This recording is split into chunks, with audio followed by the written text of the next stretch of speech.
Empires are supposed to fall slowly. Decades of decay, generations of corruption, centuries of decline. But history holds darker moments. Moments when civilizations that ruled millions, commanded armies, wealth, and fear collapsed not over years, but over days. Cities that had stood for centuries opened their gates to silence. Kings who believed themselves chosen by the gods vanished overnight. World orders shattered before messengers could even carry the news. One sunrise ruled by an empire, the next ruled by ghosts. Historians still struggle with these moments because they defy everything we expect about power. How does something so massive break so fast? How does a system that conquered continents fail in less time than a single season? Some blame betrayal. Others point to psychological warfare, internal rot, or strategic brilliance so overwhelming it looked like fate. And some scholars quietly suggest something deeper, that certain empires were already hollow long before the final blow arrived. The first of these collapses unfolded in the ancient world, when one of humanity's greatest cities fell without a prolonged battle. Babylon had walls so thick chariots raced across them. Its temples glittered with gold. Its rulers believed their city was protected by the gods themselves. Yet one night while citizens slept, an invading army entered almost without resistance. By morning, the empire that dominated the Middle East was no longer in power. No epic siege, no legendary last stand, just silence, and a new ruler on the throne. Centuries later, another empire would experience an even more terrifying collapse. An empire stretching across mountains and deserts, an empire with tens of thousands of warriors, an empire whose ruler was considered semi-divine. And it would all unravel after a single meeting. Not a battle, not a war, a conversation. By the time the sun set, the empire's heart had been torn out, and it would never recover. The third collapse would happen in the age of gunpowder and global politics, a modern empire with railroads, millions of soldiers, and nuclear weapons, and yet it would disappear in less than 72 hours. No invasion, no revolution in the streets, just signatures, silence, and shock. 3 empires, 3 moments, each gone faster than most people take to hear the news.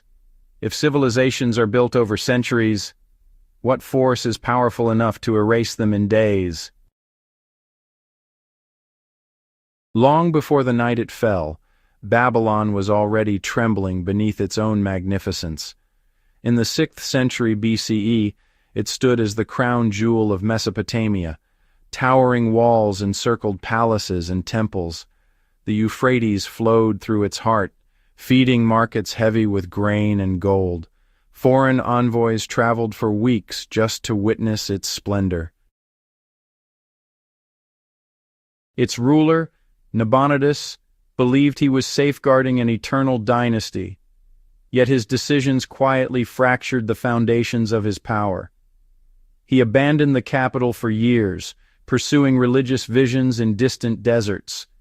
Priests in Babylon resented him. Nobles questioned him. The army, once fiercely loyal, began to feel neglected. Beyond the walls, a new force was rising. Cyrus the Great, ruler of Persia, was not merely conquering territory. He was mastering perception. He allowed defeated peoples to keep their customs. He restored temples. He presented himself not as a destroyer, but as a liberator. As Persian forces moved westward, city after city surrendered without resistance. To many, Cyrus seemed less like an invader and more like an inevitable future. Babylon, however, trusted in its walls. Ancient sources describe gates of bronze and fortifications so wide that soldiers could march atop them in formation. The city had survived sieges before. Its citizens believed no army could starve them or break through. Supplies were abundant. Morale, at least on the surface, remained intact. But empires rarely fall from the outside first. Discontent festered among the priesthood. Political divisions widened. Nabonidus' absence had weakened the sacred bond between king and god, a bond Babylonian legitimacy depended upon. Rumors spread that the gods themselves had turned away. Meanwhile, Persian troops approached the city's perimeter. There was no immediate panic, no mass evacuation, no desperate mobilization. Instead, something stranger occurred. According to later inscriptions, when Persian forces reached Babylon in 539 BCE, resistance was minimal. Some chronicles suggest the army diverted the Euphrates River and entered through river gates. Others imply the city opened its doors willingly. By the time citizens realized what had happened, it was over. No catastrophic siege, no flames devouring the skyline, just a transfer of power so swift it felt unreal. Cyrus entered Babylon not as a conqueror drenched in blood, but as a chosen ruler welcomed by many inside its own walls. How does a city thought to be indestructible collapse in a single night? Was it military brilliance, internal betrayal, or a population already prepared to accept a new master? And if Babylon could fall without a fight, what would happen when an empire faced something even more destabilizing, not an invading army, but the capture of its own divine ruler? Nearly 2,000 years after Babylon's silent fall, another empire faced a collapse so rapid it still feels impossible. High in the mountains of South America, the Inca Empire ruled a territory stretching thousands of miles. Stone roads crossed glaciers and jungles. Messengers ran faster than horseback armies. Storehouses held food for years of war. At its center stood a ruler believed to be chosen by the sun itself.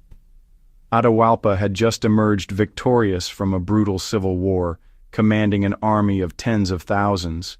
His generals were battle-hardened, his enemies crushed. And then a handful of strangers arrived. Led by Francisco Pizarro, fewer than 200 Spanish soldiers entered Inca territory in 1532. They were exhausted, outnumbered, and deep in unfamiliar mountains. By every military logic, they should have been destroyed.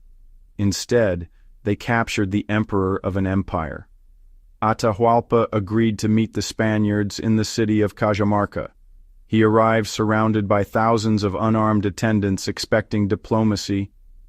Pizarro had hidden cannons, cavalry, and soldiers in nearby buildings. When the signal was given, chaos exploded.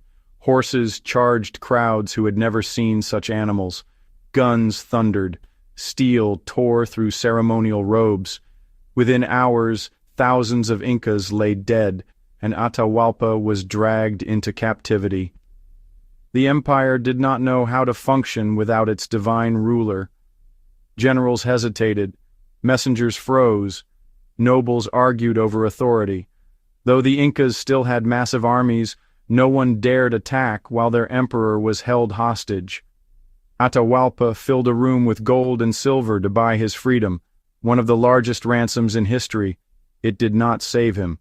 The Spaniards executed him anyway, and in that moment, the psychological heart of the empire collapsed. Cities surrendered. Leaders defected. Civil war reignited. Disease spread faster than armies ever could. Within a few years, a civilization that had ruled millions was shattered. Some historians argue it was Spanish weapons. Others point to disease, internal division, and shock. Many believe the capture of the emperor broke the spiritual order holding the empire together.